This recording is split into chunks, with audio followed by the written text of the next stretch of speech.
Assalamualaikum. Welcome back to our channel Nurul Hidayah Othman. Okey, apa cerita kami balik kampung. Kali ni ini cuti balik setelah Raya Cina. So dapat cuti daripada hari Sabtu sampai hari Isnin dekat kampung.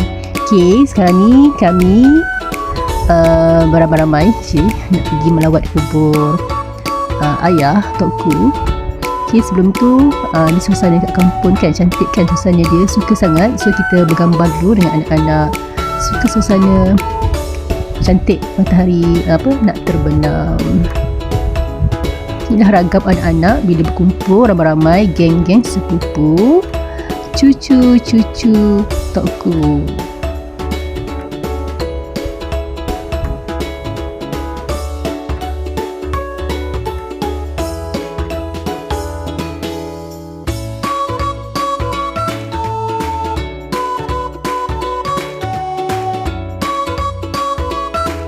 Alhamdulillah dapatlah kami melawat kubur arwah tokku di sini dan juga melawat kubur cik. Sempat lagi kami singgah dekat homestay Abang Jad. Dia ada kolam baru, cantik kolamnya.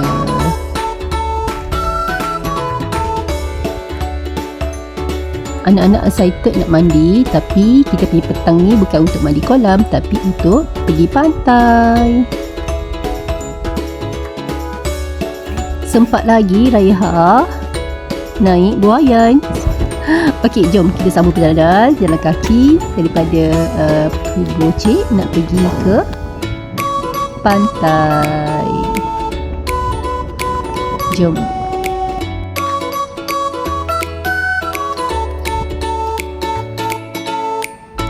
Yeay, dah sampai pantai.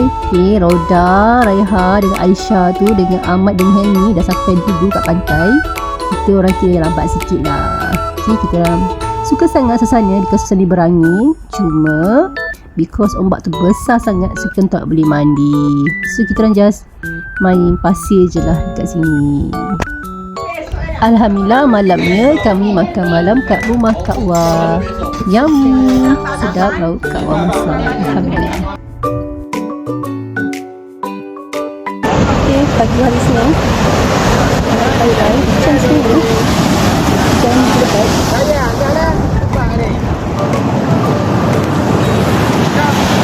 Hujan.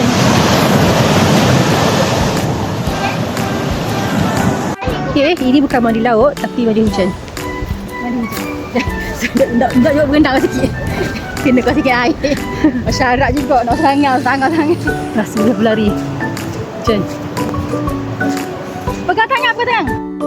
Okey, ini gambar sebenarnya cerita tentang hari Ahad sebenarnya. Kami pergi rumah Kak Ia dekat Pasir Putih, Kelantan. Kak Ia ada buat tahlil sikit dan makan-makan. Alhamdulillah berpeluang dapat jumpa dengan ahli keluarga. Abang Jerome.